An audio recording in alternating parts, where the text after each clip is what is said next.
Podcast Network Asia.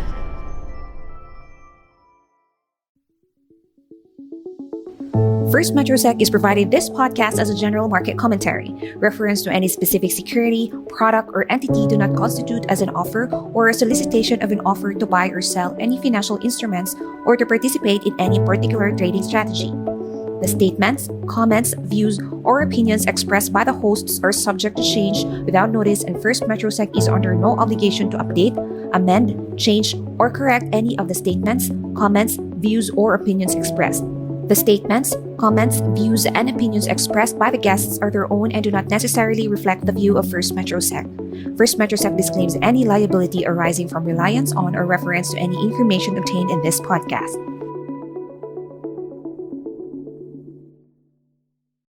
You are listening to First Metro Securities Philippine Stock Market Weekly Podcast, where we feature timely and relevant discussions on the Philippine stock market and the economy in the hope of providing you investing and trading guidance. Here's your host. Hi investors! I'm Anjz with a Z, Equity Research Associate from First Metro Securities. In today's special episode, we'll be talking about the Konektadong Pinoy Act and its potential impact on the market. Joining me is my colleague Sam, also an Equity Research Associate from our research team, and she covers the telco and bank sector. Hi Sam, great to have you here. How are you doing today? Hi Anj, I'm doing well, thanks for having me. Hello to our listeners, it's so nice to be back here. Glad to have you with us today, Sam. Alright, let's dive in. As our telco analyst, you're the best person to walk us through the key points of the recently enacted law, Republic Act number 12234, or more commonly known as Konektadong Pinoy Act. I did a bit of reading on it, and there are definitely some technical terms we'll need you to simplify for those of us who aren't as familiar with the jargon. So from time to time, I might ask you to clarify what those terms mean. So, to kick things off, could you give us a quick overview of what Konektadong Pinoy, or KP, is all about? Oh, sure thing, Anj. So, to start, the Konektadong Pinoy Act, which lapsed into law on August 24, is the Philippine government's latest move to upgrade the country's digital and telco infrastructure. So the goal is simple, to give more Filipinos access to reliable and affordable connectivity by encouraging fair competition, eliminating entry barriers, and opening access in the data transmission sector. So following a series of regulatory changes in the recent years, the KPA's implementation will drive yet another shift within the Philippine telco industry. The law could shake up how the major telcos do business, redefining competitive risks for incumbents, but also creating opportunities for growth and investment. Got it, Sam. To give more color on the law, could you discuss to us its key provisions? Oh, sure. So I'll go over 6 salient provisions for you today. So first, the KPA would be allowing the operation of data transmission services without a legislative franchise. So your data transmission industry participants, or basically these are the companies in the data transmission business, they no longer need a congressional franchise to operate. Instead, they can simply register with the National Telecommunications Commission and get third-party cybersecurity certification that follows ISO standards. So for your existing players, their current franchises will still be valid, but their rights and responsibilities in providing data services will now be guided by this new law. Okay, so prior to KP, companies in the industry had to secure that legislative or congressional franchise to operate. Can you explain to us what that actually means? So before incumbents could offer telco services, they had to secure licenses from both the Congress and the NTC. For Congress, this means a very long process of readings and approvals. Meanwhile, the company must also pass technical audits by the NTC. So the most recent example would be the Total, which passed its 5th and final technical audit last September 2024. For this, they had to meet a certain percentage of coverage across the whole country and a minimum level of speed for their services. This required a lot of spending on infrastructure. So by removing these kinds of requirements, the government is trying to make it easier for your newer players to enter the industry. This marks a significant liberalization of the telco sector, given lower entry barriers. So we do believe that market liberalization will increase competition, taking out the need for a congressional franchise to run data transmission services is a big step in opening up the sector. Now, companies can simply register with the NTC, making it faster and easier for new players to enter the market. I see, I see. And then moving on to your next point. So, the second key provision for the KPA would be the creation of a spectrum management policy framework. So, the current frequency assignments given to telcos will stay the same for now. However, the NTC will be reviewing how these frequencies are distributed to make sure that competition stays fair and that the available spectrum is used efficiently. Okay, a couple of terms there that you mentioned. Can you help us understand what spectrum and frequency assignment mean? Also, why does the creation of an SMPF, that Spectrum Management Policy Framework, matter? In technical terms, a spectrum would be the radio frequencies that are used to transmit data wirelessly. You can imagine the air as a giant highway. So different types of signals travel in their own lanes, which we call quote-unquote frequency bands, and together they make up spectrum. So each lane has its own characteristics. Some allow for faster speeds than others, such as 5G frequencies, while some are slower but can allow you to travel farther. Having a larger spectrum allocation is an advantage because you can accommodate more traffic without spending too much on your network. On the flip side, if you get the short end of the stick, you need to spend more on network upgrades to match the speeds and capacity of other players. So this spectrum is a finite resource, which is allocated by the government to your telco players. In other countries, you'd actually have to bid or auction for this. But in the Philippines, it is assigned by the NTC for free, meaning that the government also has the right to take it back if it's needed. Currently, our spectrum is not evenly distributed and has largely remained unchanged since 2019. So we note that the Total currently has the lion's share of 5G. So what the SMPF wants to do is to make this spectrum distribution more efficient or to maximize the use of spectrums. So the policy will be more of a use it or lose it situation for the telcos. Current spectrum assignments will stay in place for now, but they will be reviewed within the next 3 months and possibly reassigned under this new system. Again, it's unclear exactly how this will work for now, but it poses a clear risk for mobile operators.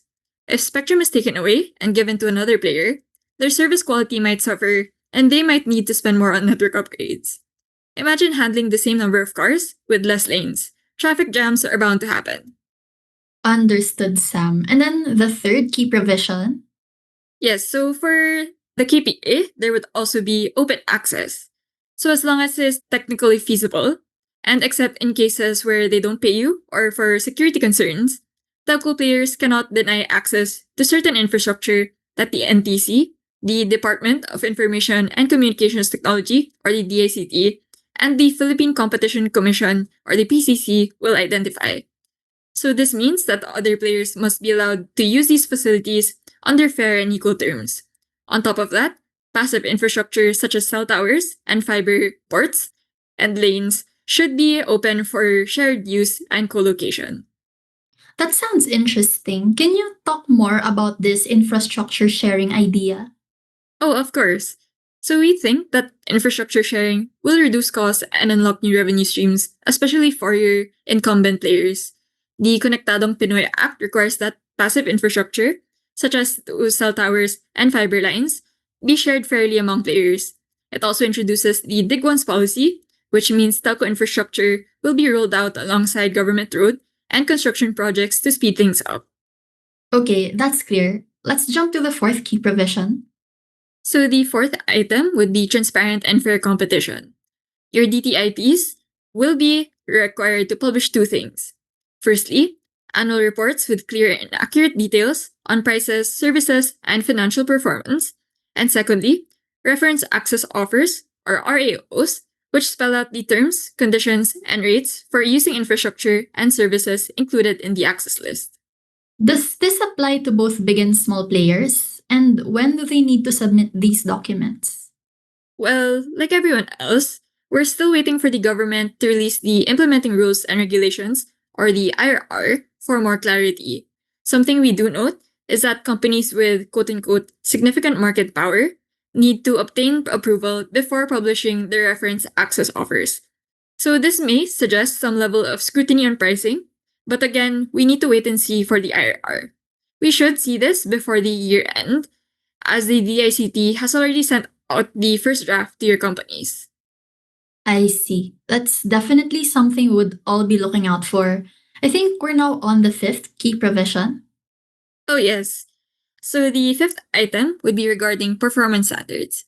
So the NTC will be publishing standards on the quality of data transmission services, including key performance metrics such as speed, packet loss, jitter, and latency.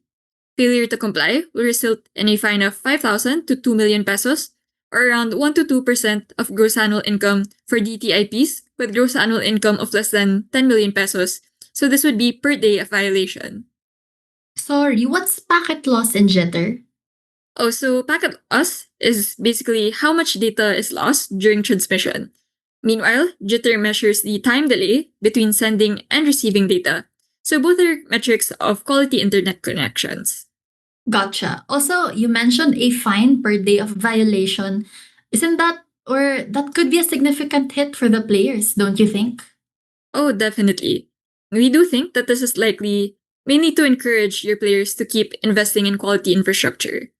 Yeah, point taken. And then for the last key provision that you'd like to discuss, go ahead. Oh, so there's this Dig Once policy, which I mentioned a while ago. This means that when the government wants to build roads or highways, the DICT will coordinate with these agencies to lay down telco infrastructure, such as fiber lines, at the same time. This avoids repeated digging and speeds up internet rollout. That makes sense. Sam, let me quickly hop on to a different topic because when we talk about the telco sector, we usually look at its core segments, which are the fixed line or broadband, and then you have the mobile. I'm curious, how does the KPA affect each of these two segments? Oh, sure. Let me break it down for you and your listeners. First, on the fixed line segment. For now, we do see competition as neutral. Newer low-cost players, such as your satellite operators and your community internet service providers, could pressure established telcos, especially in more saturated areas. On the flip side, however, we do think that there is still growth potential as the customer base in broadband has yet to be fully saturated, especially for your lower income households. More affordable services can help expand the customer base, much like prepaid fiber did when Converge introduced it in 2022. Regarding infrastructure sharing, this is something we view as positive for the segment, especially for players with excess capacity. It allows them to earn more by leasing out their unused assets and making better use of what they already have. Your bigger players can even act as wholesalers of infrastructure and not just service providers. And then, if you remember one of the provisions I mentioned a while ago on transparency and fair competition, that's something we see as a downside for the incumbents. Your bigger telcos may see their profit margins being squeezed as pricing becomes more transparent, especially for assets that are covered by your reference access offers. On top of that, they might have to spend more on network upgrades to meet stricter performance standards, especially since we still lag behind emerging market countries in broadband speeds. We note that it's actually Converge that has been topping UCA's speed and performance tests for the past few quarters. Okay, got that, Sam. And then for mobile, We think that it's mostly negative for the mobile segment. With the market already saturated, the newer data transmission players will likely eat into the market share of incumbents, especially in data services where Globe and Tel have struggled since Dito's entry. More competitors could disrupt the industry further and push incumbents to cut prices to defend positions. In terms of infrastructure sharing, we think it's kind of a drawback for existing mobile operators such as Globe and PLDT, as they have both mostly sold their towers to independent tower companies, or towercos, after tower sharing was introduced in 2018. This limits their ability to make money from remaining assets. We think it's your towercos who will benefit more. As a new entrant, you're more likely going to lease towers from independent parties rather than your direct competitors, right? Meanwhile, in terms of spectrum reallocation, we think that this is a challenge for incumbents as it levels the playing field and favors newer entrants. Telcos will need to compete more on service, pricing, and innovation instead of relying on spectrum advantage, especially in 5G, where D2 has had more spectrum. On the plus side, phasing out 2G and 3G networks can help incumbents cut costs and improve service, though they may need to rethink capex and invest in more efficient network technologies. Finally, we do think that your increased transparency and accountability rules also works against your incumbents. So mobile operators will face more scrutiny from your consumers, and meeting stricter performance standards could also mean costly network upgrades. We note that DTOTEL has been outperforming in this space, winning 14 out of 16 mobile experience awards from Opel Signal this year. Yeah, I think that's pretty clear. So, Sam, how are the incumbents reacting to this? Especially since it seems like they might be at a disadvantage. Oh, I hear you on that, Anj. In fact, incumbent telco players have pushed back against the KPA. While they agree on the importance of universal connectivity and are open to discussing implementation rules, they still disagree with some parts of the law. So the main points of contention are the KPA's unconstitutionality, unequal protection and unfair competition, some national security risks, misalignment with global open access standards, and the lack of stakeholder consultation. In a rare show of unity, the CEOs of Globe, PLDT, Converge, and DTOTEL even asked the president in a joint letter dated July 18 to send the bill back to Congress for review. But despite their protests, it still went ahead. Since then, the four players have shifted their tone and expressed support for the KPA. While they continue to point out major security risks, they are all cooperating in the process of drafting the implementing rules and regulations, which should come out before the end of the year. Yeah, that's already quite a lot of key points from the Konektadong Pinoy Act. Thanks for sharing, Sam. Those are really helpful. Now that we've covered all of that, I'd like to get your insights specifically on the major players listed in the index. Oh, sure, Anj. In pecking order, we prefer Converge over PLDT and Globe. Again, given that competition is likely to be more disruptive for the mobile sector, we prefer Converge, which is a pure broadband operator. For Converge, we have a buy call with their target price at 20.5. Overall, Converge is best positioned to leverage the KPA's open access provisions, especially since it has significant excess capacity to lease out. So only around 35% of its fiber ports have been utilized as of 2Q25. In addition, the KPA can provide a cost-efficient way for it to enter into mobile. While management has not expressed interest in doing this recently, the KPA would allow them to explore this idea to complete their suite of telco services. Meanwhile, for PLDT, we maintain a hold call with their target price at 1,350. The impact of the KPA is expected to be quite mixed. As the leader in fixed line, Tel can still benefit from infrastructure wholesaling, with around 57% of fiber ports utilized. However, fresh competition poses a risk to its mobile segment, which has already been facing challenges following the ramp-up of a third player. Finally, for Globe, we also maintain a hold call, with our target price at 1,830. Globe, as the leader in mobile, will be most vulnerable to competition under the KPA. We know that Globe's core telco business has been underperforming, with GCash increasingly driving earnings. As such, on top of the KPA, we believe there's an additional risk to earnings from the e-wallet amid regulations on online gambling. Did you know that around 92% of online gamblers in the Philippines use GCash to top up? Nonetheless, we do think that there are some opportunities for all telcos under the KPA. Again, we must still wait for the IRR to fully assess its impact on the three telcos, which is why we have a hold call on both Globe and PLDT for now. Nonetheless, one thing remains clear to us: Converge is the potential winner under the KPA. We actually have some research reports on each stock mentioned in our FirstMetroSecurities platform. I'm talking about the company report, as well as the trader's playbook, which our clients can access through the research tab of the website. In the company report, we share a fundamental view on the stock, along with some forecasts on key performance metrics. This is a one-page report summarizing our main investment thesis and target price, suitable for investors with a longer time horizon. In the trader's playbook, we highlight key insights on a stock tied to current events, such as the KPA's enactment, and share actionable recommendations. This brief report, including technical analysis, is especially useful for listeners looking for shorter-term trade ideas. Yeah, and that wraps up our discussion for this episode. Thank you so much, Sam, for taking the time to sit with us today and delve into KPA. Oh, great. I hope our listeners found this helpful. Definitely. And thank you for coming to the podcast. Really appreciate you sharing your insights. Thank you as well, Ange. All right. And that's it for today's podcast. Make sure to follow us on our socials for more updates. If you have any topics that you want us to discuss on the pod, please feel free to message us on our socials and we'll gladly look into them. That's First Metro Securities for our Facebook, Instagram, and YouTube, and FirstMetroSec on TikTok. Thanks for tuning in. We hope this has been helpful. Thanks for listening to First Metro Securities Philippine Stock Market Weekly Podcast. Don't forget to follow us to get first dibs on our new episodes. For more up-to-date market news and info, exclusive content, and the opportunity to connect with your fellow Filipino investors and traders, join facebook.com/groups/FirstMetroSec and be part of the First MetroSec family.